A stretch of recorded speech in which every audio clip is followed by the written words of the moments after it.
अगर कांग्रेस के वकीलों की फौज ने राहुल गांधी को नेक सलाह दी होती तो शायद राहुल गांधी की सदस्यता नहीं जाती।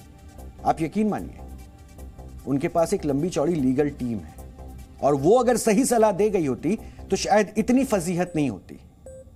और सोचने वाली बात यह है कि कांग्रेस पार्टी में कई नामी गिरामी वकील हैं जिन्हें सुप्रीम कोर्ट में प्रैक्टिस का लंबा चौड़ा अनुभव भी है, जैसे कि अभिषेक मनु सिंघवी हैं, पी चिदंबरम हैं, सलमान खुर्शीद हैं, मनीष तिवारी हैं, वीरप्पा मोइली हैं। ये चेहरे आपके सामने हैं और ये कांग्रेस के वो चेहरे हैं जिनके पास अच्छा खासा राजनीति का भी अनुभव है और साथ ही साथ सुप्रीम कोर्ट में तर्क रखने का भी अनुभव है। लेकिन कल जब फैसला आया उसके बाद ये लीगल टीम क्या सोच रही थी, क्या इंतजार कर रही थी? क्योंकि उनको यह भी पता था कि अब संवैधानिक रूप से राहुल गांधी की संसद की सदस्यता जाने वाली है। अब सवाल यह भी है कि क्या इनमें से किसी को भी यह ख्याल नहीं आया कि अगर राहुल गांधी पर सूरत कोर्ट के फैसले को सेशंस कोर्ट में कल ही चैलेंज कर दिया जाता और सेशंस कोर्ट ने कल ही सूरत कोर्ट के फैसले पर स्टे लगा दिया होता तो राहुल गांधी की सदस्यता बच सकती थी? या फिर कहीं ऐसा तो नहीं है कि कांग्रेस ने राहुल गांधी की सदस्यता बचाने की कोशिश ही नहीं की?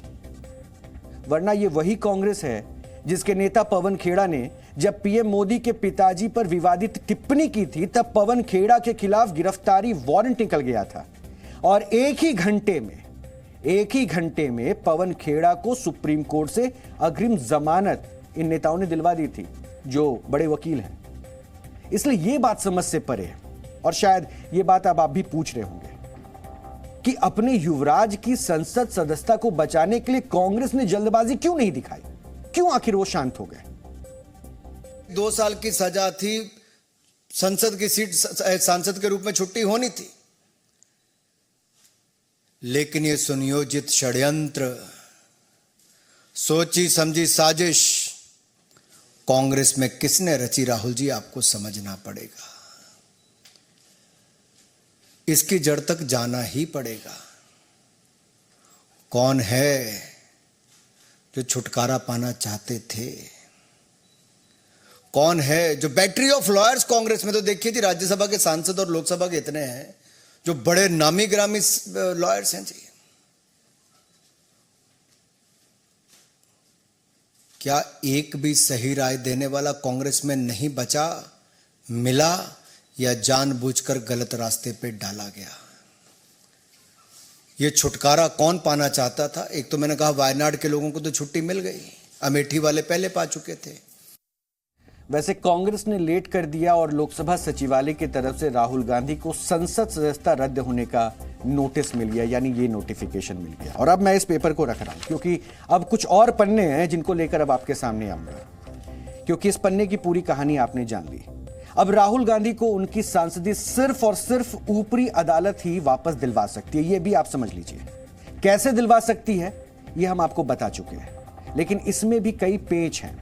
अगर ऊपरी अदालत से राहुल गांधी की कन्विक्शन होल्ड भी हो जाती है तो राहुल गांधी को अपनी सांसदी वापस पाने के लिए कई पापड़ बेलने पड़ सकते हैं और यह सच है।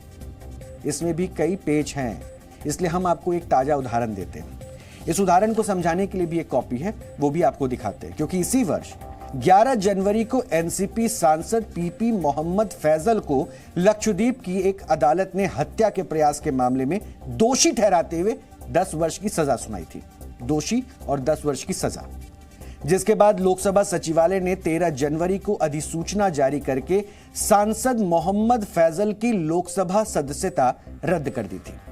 इसके फौरन बाद चुनाव आयोग ने पीपी फैजल के लोकसभा क्षेत्र में उपचुनाव की घोषणा भी कर दी। लेकिन एक हफ्ते बाद केरल हाईकोर्ट ने पीपी फैजल के कन्विक्शन को निलंबित करते हुए कहा कि लोकसभा सदस्य के रूप में उनकी अयोग्यता अब मान्य नहीं होगी। यह जनवरी की बात है। लेकिन आज जब हमने यह जानने की कोशिश की कि लोकसभा सचिवालय की वेबसाइट में क्या है और लोकसभा सचिवालय की वेबसाइट चेक की कि क्या पीपी फैजल की सदस्यता बहाल हुई है या नहीं, तो हम थोड़े हैरान हो गए। और ये अभी टीवी स्क्रीन पर आपके उस पन्ने का हिस्सा है जो ये मैं दिखा रहा हूं, क्योंकि लोकसभा सचिवालय की वेबसाइट पर अभी भी लक्षद्वीप की संसदीय सीट को वैकेंट यानी कि खाली दिखाया गया है। यह अभी भी खाली दिख रही है, यानी केरल हाईकोर्ट के आदेश के बावजूद पीपी फैजल की संसद सदस्यता को बहाल नहीं किया गया है, जिसका सबूत है लोकसभा सचिवालय की यह वेबसाइट। लेकिन पीपी फैजल की संसद सदस्यता को बहाल करने के केरल हाईकोर्ट के फैसले के खिलाफ लक्षद्वीप प्रशासन ने सुप्रीम कोर्ट में याचिका लगा दी और अब यह केस सुप्रीम कोर्ट में चल रहा है और पीपी फैजल की सदस्यता अभी भी रद्द है। लेकिन चुनाव आयोग ने लक्षद्वीप संसदीय सीट पर उपचुनाव की घोषणा को रद्द कर दिया है। और अब अगर हम राहुल गांधी के केस में यह सारी कंडीशन अप्लाई करते हैं तो फिर क्या होता है? अगर ऊपरी अदालत से राहुल गांधी के कन्विक्शन पर स्टे मिलता है तो इस बात की गारंटी बिल्कुल नहीं है कि उनकी सदस्यता बहाल हो जाए, यानी वहां भी राहुल गांधी के सामने बहुत चुनौती है। लेकिन अगर स्टे मिलता है तो राहुल गांधी पर 6 साल चुनाव ना लड़ने का कानून लागू नहीं होगा और वो 2024 के लोकसभा चुनाव में लड़ पाएंगे। लेकिन अब सवाल यह है कि अगर स्टे से पहले चुनाव आयोग वायनाड की खाली हुई सीट पर उपचुनाव की घोषणा कर दे तब क्या होगा? इसका जवाब लीगल एक्सपर्ट से जानते हैं और आप इसे ध्यान से सुनिएगा, आपको पता चल जाएगा। चुनाव की प्रक्रिया अगर एक बार नोटिफिकेशन हो गया तो उस प्रक्रिया पर रोक लगाने के लिए एक तौर से कहें तो आर्टिकल 329B जो है दैट कम्स इनटू वे, वो उस चीज़ को रोकता है, उसके लिए प्रतिबंध है कि आप कोर्ट ऐसा नहीं करेगी। जो पार्लियामेंट से जो नोटिफिकेशन आज जारी हुआ है जिसमें कि डिस्क्वालीफाई करते हुए इनकी सदस्यता समाप्त की गई है, अगर तो ये शीघ्र जाकर कहीं किसी कोर्ट में चुनौती दे देते हैं इस डिस्क्वालिफिकेशन के नोटिफिकेशन को, तो ऐसा है कि जब तक ये नोटिफिकेशन कोर्ट में लंबित रहेगा तो मेरा ऐसा मानना है कि इलेक्शन कमीशन शायद इलेक्शन डिक्लेयर ना करे। रीज़न बीइंग कि इससे ये होगा कि इलेक्शन कमीशन कोर्ट की जुरिस्डिक्शन को एक तरह से या इस मुकदमे के डिसीजन को स्केटल करने के लिए उसमें इंटरफेरेंस करे, क्योंकि अगर एक बार once the matter is subject before the court normally. वैसे राहुल गांधी के पास कौन कौन से लीगल विकल्प हैं ये तो बहुत साफ हो चुका है, लेकिन इन विकल्पों को आजमाने के बाद भी राहुल गांधी को खोई हुई संसद सदस्यता वापस मिल जाएगी, इसको लेकर लीगल एक्सपर्ट में काफी कंफ्यूजन है। किसी का मत है कि अब राहुल की संसद सदस्यता बहाल होने के चांस हैं ही नहीं, और कोई कह रहा है कि अगर ऊपरी कोर्ट से स्टे मिल जाता है तब भी राहुल को सिर्फ 2024 का चुनाव लड़ने की छूट मिल पाएगी। किसी को लगता है कि अगर राहुल ऊपरी अदालत से अपने कन्विक्शन पर स्टे ले लेंगे तो भी उनकी संसद सदस्यता बहाल होना बहुत मुश्किल रहेगा। लेकिन राहुल गांधी को इतना सब कुछ सहना ही नहीं पड़ता। जो सच है वो सुनिएगा, राहुल गांधी को इतना कुछ सहना भी नहीं पड़ता। अगर कांग्रेस के वकीलों की फौज ने उन्हें सही वक्त पर सही सलाह दे दी होती और सूरत कोर्ट के फैसले पर कल ही स्टे लेने की कोशिश कर ली होती। ऐसे में बस एक कहावत याद आती है, अब पछताए होत क्या जब चिड़िया चुग गई खेत। ये तो राहुल की 2 एंगल पर आपने पूरे विश्लेषण का हिस्सा जान लिया, लेकिन अब जरूरत यह है कि अब सड़कों पर नाराजगी, सड़कों पे प्रदर्शन, बीजेपी को कटघरे में खड़ा करने की पूरी कवायद, क्या कांग्रेस को वाकई राहुल गांधी के सदस्यता जाने की पूरे के पूरे एपिसोड में एक वरदान मिल जाएगा? क्या वो जनता के बीच आएंगे और जनता उन पर एतबार कर लेगी? ऐसा मैं इसलिए भी पूछ रहा हूं क्योंकि सवाल दरअसल कांग्रेस न्यायपालिका पे उठा रही है। इस देश के न्यायपालिका पे सवाल उठाया जा रहा है, इस देश की लोकतांत्रिक व्यवस्था पर सवाल उठाया जा रहा है, इस देश के संविधान में जो हिस्सा लिखा है उन पर सवाल उठाया जा रहा है। लेकिन सच ये है, राहुल गांधी आज सांसद नहीं है। कल तक वो लंदन में ब्रिटिश सांसदों के सामने शिकायत कर रहे थे कि संसद में उनको बोलने नहीं दिया जाता है, बोलते वक्त उनका माइक बंद कर दिया जाता है। अब संसद में उनका माइक बंद किया गया हो या ना किया गया हो, लेकिन आज संसद के दरवाजे उनके लिए जरूर बंद हो चुके हैं, ये सच है।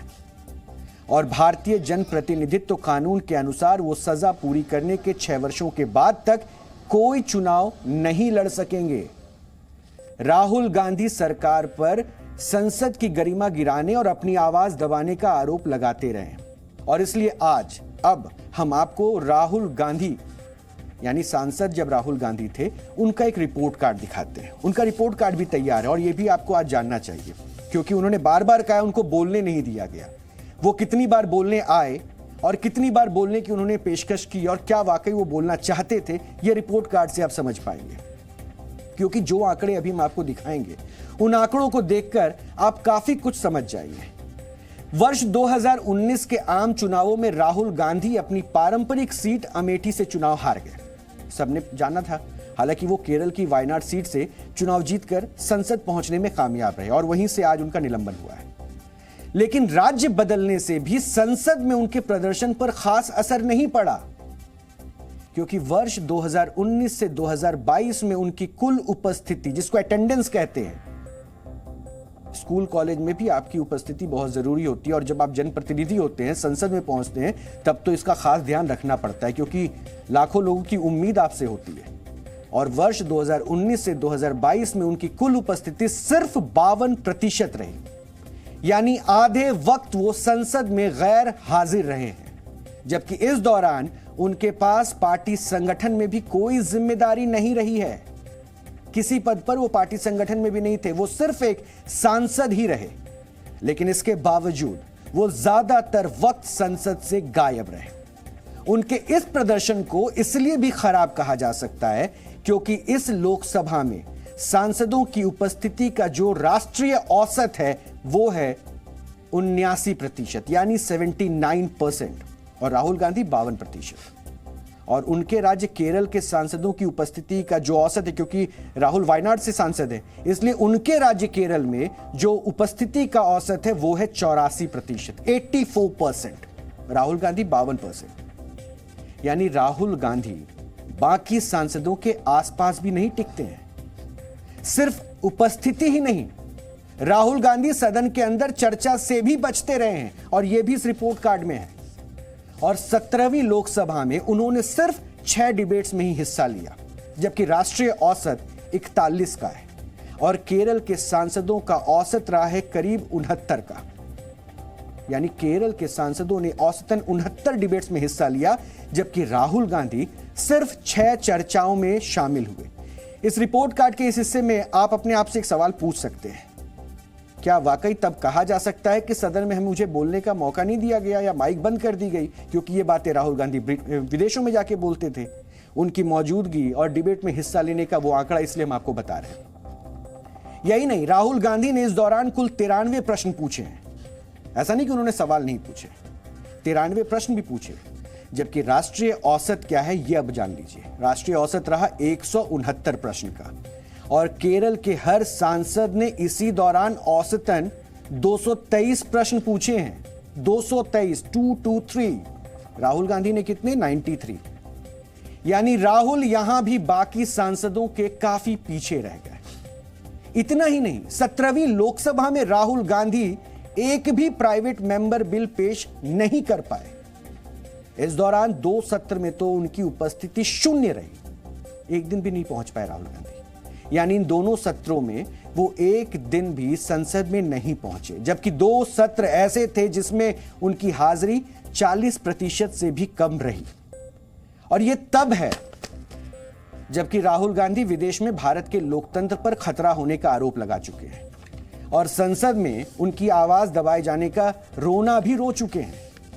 अब आप सोच रहे होंगे कि राहुल गांधी के ऊपर काफी जिम्मेदारी है और इतनी बड़ी पार्टी के नेता हैं, शायद इस वजह से वो संसद में ज्यादा वक्त, ज्यादा समय ना दे पाए होंगे। लेकिन अगर आप ऐसा सोच रहे हैं तो बिल्कुल गलत है, क्योंकि राहुल गांधी के पास वर्ष 2019 से 2022 के दौरान पार्टी या संगठन में कोई भी बड़ी जिम्मेदारी नहीं थी और वो एक सांसद ही थे। वैसे राहुल गांधी का संसद में गैर हाजिरी का ये जो रिकॉर्ड अभी हमने आपको दिखाया, ये नया भी नहीं है। थोड़ा पीछे लेके चलते हैं, क्योंकि वर्ष 2014 से 2019 के दौरान यानी 16वीं लोकसभा में राहुल गांधी का प्रदर्शन काफी हद तक ऐसा ही था। उस वक्त वो यूपी की अमेठी सीट से चुनाव जीतकर सांसद बने थे, लेकिन उनका प्रदर्शन तब भी वैसा ही रहा। एक कंसिस्टेंट परफॉर्मर की तरह राहुल गांधी ने संसद में खुद परफॉर्म किया है और उन पूरे 5 सालों में उस दौरान उनकी उपस्थिति सिर्फ 52% ही रही, जबकि सांसदों की उपस्थिति का जो राष्ट्रीय औसत है वो 80% रहा और यूपी के सांसदों की अटेंडेंस का औसत रहा 86%। राहुल गांधी 52%। वर्ष 2014 से वर्ष 2019 के दौरान राहुल गांधी ने सिर्फ 14 चर्चाओं में हिस्सा लिया, जबकि राष्ट्रीय औसत 67 था और यूपी के बाकी सांसदों का औसतन 110 बहसों में हिस्सा लेने का रिकॉर्ड रहा। यानी राहुल अपने साथी सांसदों की तुलना में कहां थे, आप खुद देख सकते हैं। आज विदेशी धरती से सरकार पर सवाल उठाने वाले राहुल गांधी ने इन पूरे 5 वर्षों में संसद के अंदर सरकार से एक सवाल तक नहीं पूछा, जबकि दूसरे सांसद अपने इस अधिकार का जमकर फायदा उठा रहे थे, लेकिन राहुल गांधी वहां पर सवाल नहीं पूछ रहे थे।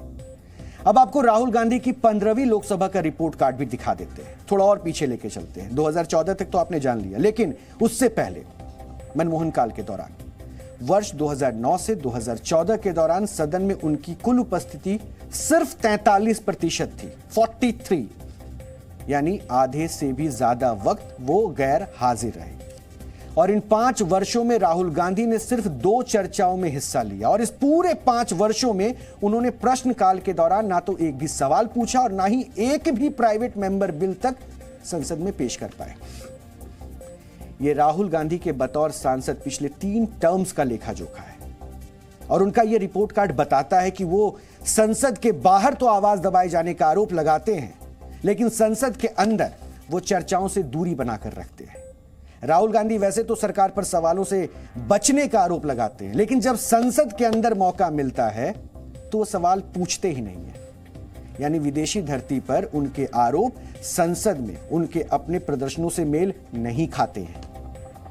वैसे एक सांसद का काम यही होता है कि वो अपने क्षेत्र की जनता की समस्याओं को सदन के जरिए देश के सामने रखे, पटल पे रखे और सदन में उनकी आवाज बने, बुलंदी से बने।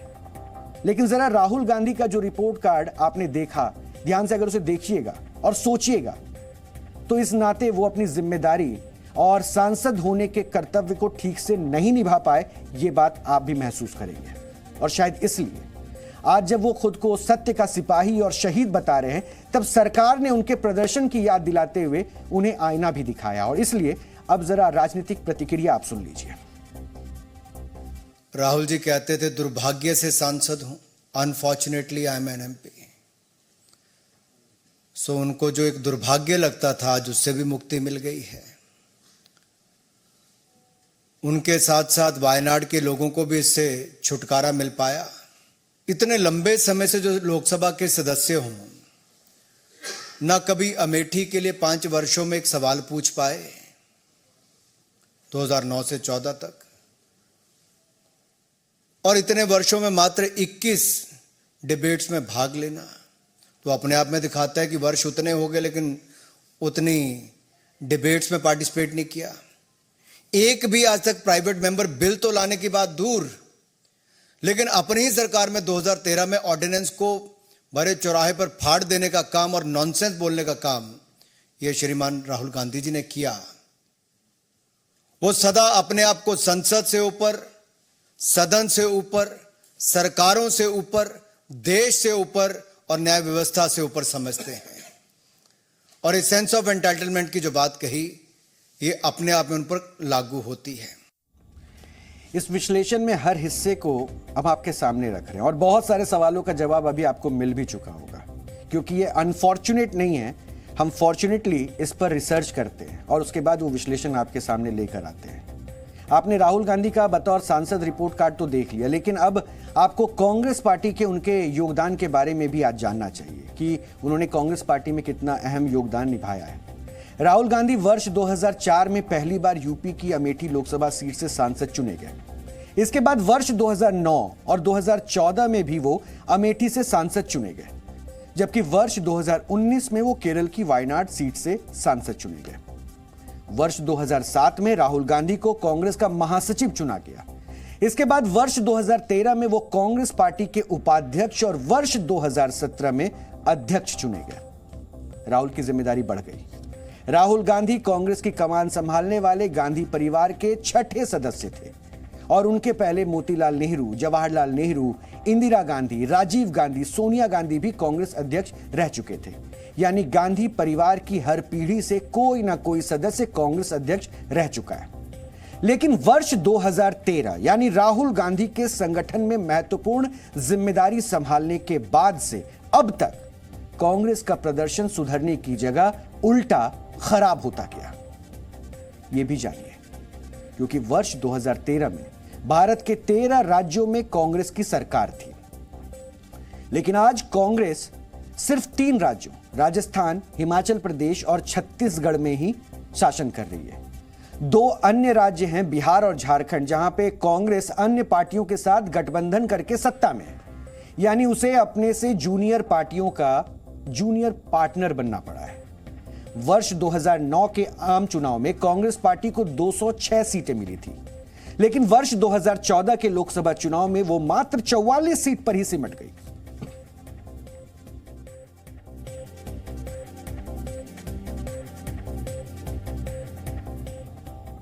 वर्ष 2019 के लोकसभा चुनाव में कांग्रेस केवल 55 सीटें ही जीत पाई और इस दौरान सबसे जो अहम जानकारी आपको अभी यहां पर जाननी चाहिए, इस दौरान राहुल गांधी अपनी खुद की पारंपरिक सीट अमेठी भी हार गए थे और इस दौरान राहुल गांधी कांग्रेस के राष्ट्रीय अध्यक्ष थे और इस शर्मनाक हार के बाद उन्होंने अध्यक्ष पद से इस्तीफा भी दे दिया था।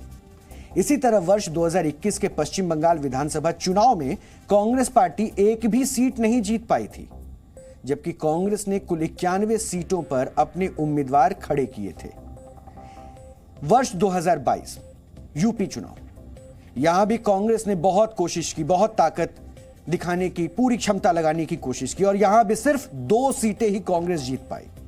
वर्ष 2022 में गुजरात विधानसभा चुनाव में कांग्रेस को महज 17 सीटें ही मिली थी और यह वो वक्त था जब राहुल गांधी भारत जोड़ो यात्रा निकाल रहे थे। और इसलिए हम कह रहे हैं कि भारत जोड़ो यात्रा का वो वक्त था क्योंकि आज भी जब कांग्रेस के बड़े बड़े चेहरे मीडिया के सामने आ रहे हैं तो वो एक सवाल उठा रहे हैं कि बीजेपी ने ये तमाम साजिश रची है, इसलिए क्योंकि भारत जोड़ो यात्रा की कामयाबी से बीजेपी घबरा रही है। अब सवाल यह है कि भारत जोड़ो यात्रा के दौरान कांग्रेस के सबसे बड़े चेहरे राहुल गांधी जब ये जिम्मेदारी संभाल रहे थे तो उसके बावजूद भी गुजरात में कांग्रेस का प्रदर्शन ऐसा क्यों रहा? यह राहुल गांधी की अगुवाई में कांग्रेस के चुनावी प्रदर्शन का रिपोर्ट कार्ड है और इसे अच्छा तो किसी भी सूरत में नहीं कहा जा सकता। लेकिन सिर्फ चुनावी प्रदर्शन ही नहीं, राहुल गांधी संगठन को साध कर रखने में भी नाकाम साबित हुए हैं और यह भी सच है, क्योंकि वर्ष 2014 से 2022 के बीच कांग्रेस के 460 नेताओं ने पार्टी छोड़ दी थी। 460 और इसमें कांग्रेस महासचिव रहे गुलाम नबी आजाद, पंजाब के मुख्यमंत्री रहे कैप्टन अमरिंदर सिंह, उत्तराखंड के पूर्व मुख्यमंत्री विजय बहुगुणा, रीता बहुगुणा जोशी, कपिल सिब्बल जैसे दिग्गज नेता, ज्योतिरादित्य सिंधिया, हेमंत बिस्वा शर्मा और पूर्व केंद्रीय मंत्री अश्विनी कुमार के साथ साथ एसएस कृष्णा, जयंती नटराजन, आरपीएन सिंह और जितिन प्रसाद जैसे दिग्गज नेता भी शामिल हैं।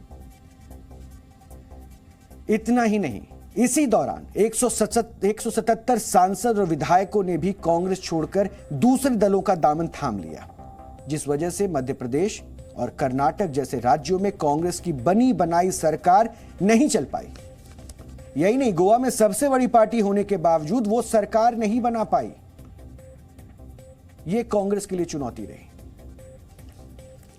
अब सवाल यह है कि राहुल गांधी क्या इकलौते हैं या पहले हैं जिनके साथ ऐसा हुआ है, जिनकी संसद की सदस्यता चली गई है। राहुल गांधी गांधी परिवार के तीसरे सदस्य हैं जिनको अपनी संसद सदस्यता गंवानी पड़ी है। इसके पहले उनकी दादी इंदिरा गांधी और उनकी मां सोनिया गांधी को भी अपनी लोकसभा सदस्यता गंवानी पड़ी थी और वर्ष 2004 में सोनिया गांधी यूपी की रायबरेली सीट से लोकसभा सांसद चुनी गई थी। सोनिया गांधी सरकार में किसी पद पर नहीं थी, लेकिन उस वक्त उनके राष्ट्रीय सलाहकार परिषद का चेयरमैन उन्हें बनाया गया था और विपक्ष ने इसे लाभ का पद बताते हुए राष्ट्रपति से उनकी संसद सदस्यता खारिज करने की मांग की। लाभ के पद को लेकर इससे पहले जया बच्चन की सदस्यता रद्द की जा चुकी थी और ऐसे में दबाव बढ़ता देख वर्ष 2006 में उन्होंने खुद ही लोकसभा की सदस्यता से अपना इस्तीफा दे दिया था। हालांकि बाद में सोनिया रायबरेली से दोबारा चुनाव लड़कर फिर से सांसद बन गई थी। अब राहुल गांधी की तस्वीर यह है कि राहुल गांधी के ऊपर मानहानि का एक मुकदमा चलता है। 3 वर्षों तक मुकदमे में राहुल गांधी खुद मौजूद भी रहते हैं और उनकी मौजूदगी के बाद तस्वीर यह बनती है कि अब जब सीधे सीधे न्यायपालिका की व्यवस्था की तरफ से उन्हें दोषी करार दिया जाता है तो राहुल गांधी को 30 दिनों की मोहलत भी होती है कि आप इस बीच में अपर कोर्ट जा सकते हैं। सवाल अब यहां पे ये उठना शुरू हुआ जिसको लेकर राजनीतिक पार्टियों ने भी अब बयानबाजी शुरू कर दी, यानी बीजेपी और मुखर हो गई कि 24 घंटे का वक्त बीत गया जब कोर्ट का फैसला आया। बेशक 30 दिनों का वक्त रखा गया था, लेकिन पहला कदम जो सीधे सीधे कांग्रेस के बड़े और दिग्गज अनुभवी नेताओं को उठाना था वो ये उठाना था कि राहुल गांधी के उस अर्जी को लेकर अपर कोर्ट में जाते, लेकिन वो इंतजार कर रहे थे क्योंकि उन्हें इस बात का भी इल्म था, यानी उसे इस बात की जानकारी थी कि अगर वो देर करेंगे तो राहुल गांधी की लोकसभा सदस्यता रद्द हो जाएगी और जिसके नोटिफिकेशन को हम बार बार आपको दिखा रहे हैं। हुआ भी ऐसा और इस नोटिफिकेशन में साफ साफ लिखा है, भले ही इसे 24 तारीख को जारी किया गया लेकिन नोटिफिकेशन में जो तारीख इंकित है वो है 23 मार्च। यानी जैसे ही कोर्ट ने फैसला सुनाया राहुल गांधी की संसद सदस्यता को रद्द कर दिया गया। और फिर से हम कह रहे हैं न्यायपालिका ने फैसला सुनाया और संविधान में जो लिखित है उस फैसले को अमल करते हुए आगे की कार्रवाई हुई और लोकसभा सांसद की सदस्यता चली गई। लेकिन अब राहुल गांधी को शहीद बताकर कांग्रेस एक ऐसा बिसात बिछाना चाहती है जिससे उनको आने वाले वक्त में फायदा मिल पाए। इसलिए जरूरी था आपका जानना कि आज के इस घटनाक्रम के बाद कांग्रेस का, राहुल गांधी का भविष्य क्या होगा और यहां से बीजेपी को फायदा मिलेगा या फिर बीजेपी के सामने बहुत बड़ा सवाल खड़ा हो जाएगा। Zee News.